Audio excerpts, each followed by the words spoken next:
আসসালামু আলাইকুম রহমতুল্লাহি ওয়া বারাকাতুহু।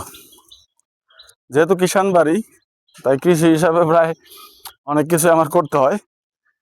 তো এখনকার পর্ব হচ্ছে খিরাই ক্ষেত। আমার একটা ছোটোখাটো খিরাই ক্ষেতও আছে, টুকটাক কিছু খিরাই তুলি। এই যে দেখতে পাচ্ছেন বল, খিরাই তোলার জন্য ইফতারের সময় আসছে, কিছু খিরাই তুলতে হবে। বসো, তুমিও দেখতে পারবা, একটু লাইভ দেখাও আমার দর্শকদের। এই খিরাই, এই দেখেন কিতনা বড়া খিরাই। আপনি যত প্রকৃতির সাথে থাকবেন, প্রকৃতির সাথে থাকার চিন্তা করবেন, প্রকৃতির মাঝে থাকবেন, ততই পাপ থেকে দূরে থাকবেন এবং আনন্দিত থাকবেন। যেমন আমি থাকি, এই যে সারাদিন ক্ষেত খামার, হ্যাঁ, খিরাই ক্ষেত, এই যে খিরাই ক্ষেত, টমেটো ক্ষেত, আমার আলু ক্ষেত আছে। এর জন্য আমি অবশ্য দুঃখিত, আমি আমার আলু ক্ষেতটা আপনাদেরকে দেখাইতে পারিনি ব্যস্ততার কারণে।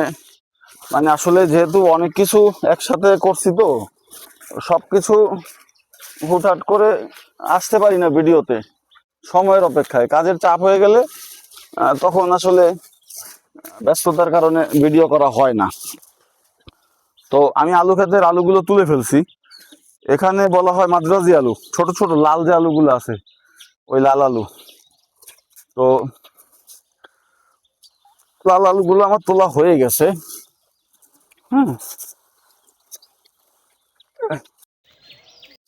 এই দেখেন তোলার অভাবে বুড়ো হয়ে গেছে, এটা কোনো কাজে লাগবে না। বউ, এটা বুড়ো হয়ে গেছে, এটা বাদ।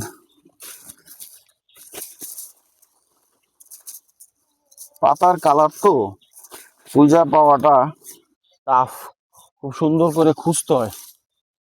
এই যে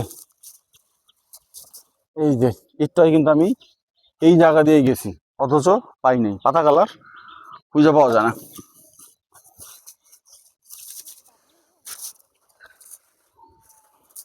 পাওয়া যাবে অনেক, হয়েছে মোটামুটি।